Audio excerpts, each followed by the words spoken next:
Project ఎత్తు విషయంలో తమ ప్రభుత్వం ఏమాత్రం రాజీ పడే ప్రసక్తే లేదని గతంలో తాము ప్రతిపాదించినట్లు 150 అడుగుల మేర నీటి నిల్వ ఉండే విధంగా 45.72 మీటర్ల ఎత్తులోని ప్రాజెక్టును నిర్మించడం జరుగుతుందని రాష్ట్ర జలవనరుల శాఖ అభివృద్ధి మంత్రి డాక్టర్ నిమ్మల రామానాయుడు స్పష్టం చేశారు.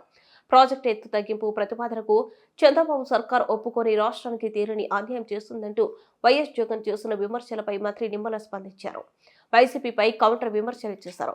రాష్ట్ర సచివాలయం ప్రచార విభాగంలో మంత్రి పాత్రికేయులతో మాట్లాడుతూ 2 ఫేజీలంటూ పోలవరం ప్రాజెక్టు ఎత్తు 41.15 మీటర్లకు కుదించిన ఘనత గత ప్రభుత్వానిదేనని విమర్శించారు.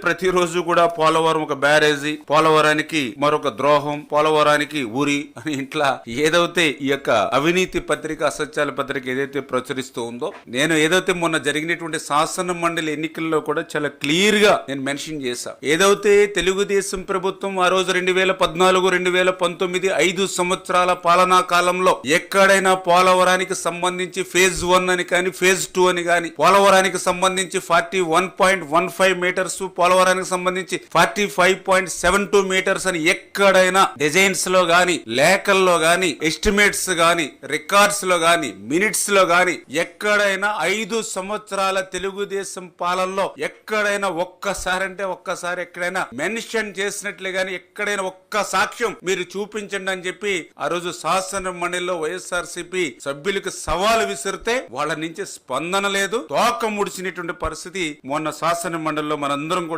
చూసినటువంటి పరిస్థితి. ఎందుకంటే చాలా క్లియర్ గా ఈవేళ నేను చెప్పడం కాదు, ఈవేళ రికార్డ్స్ ఉన్నాయి. పోలవరం ప్రాజెక్టుకి సంబంధించి పీపీఏ, సిడబ్ల్యూసి రికార్డ్స్ ఉన్నాయి. చాలా క్లియర్ గా రికార్డ్స్ ఏదైతే 2019 ఫిబ్రవరి 18 అంటే ఆ రోజు తెలుగుదేశం ప్రభుత్వ హయాంలో చాలా క్లియర్ గా ఏదైతే 55,548 కోట్లు అంటే ఏదైతే టెక్నికల్ అడ్వైజరీ కమిటీ టిఎస్సి ఆ రోజు 55,548 కోట్లు అక్షరాల ఆ రోజు ఆమోదించడం జరిగింది. అంటే అప్పటి వరకు ఎక్కడా కూడా ఫేజ్ 1, ఫేజ్ 2, 41, 45 అనేటువంటి ఉద్దేశమే ప్రభుత్వానికి లేదనేది చాలా క్లియర్ గా తేటతెల్లమవుతున్నటువంటి పరిస్థితి. దీన్ని బేస్ చేసుకునే తర్వాత జగన్మోహన్ రెడ్డి ప్రభుత్వంలో కూడా 2020 ఆ రోజు కూడా 47,617 కోట్లకి ప్రైవేట్ కాస్ట్ కమిటీ కూడా ఆమోదించింది. అంటే ఏదైతే తెలుగుదేశం ప్రభుత్వ హయాంలో ఆమోదించినటువంటి టెక్నికల్ అడ్వైజరీ కమిటీ ఏదైతే ఆమోదించిందో దాన్ని ఆర్సీసీ కూడా మళ్ళీ 47,617 కోట్లకి అంటే ఏదైతే కుడి కాలువ ఎడమ కాలువ యొక్క నీటి సామర్థ్యాన్ని తగ్గించి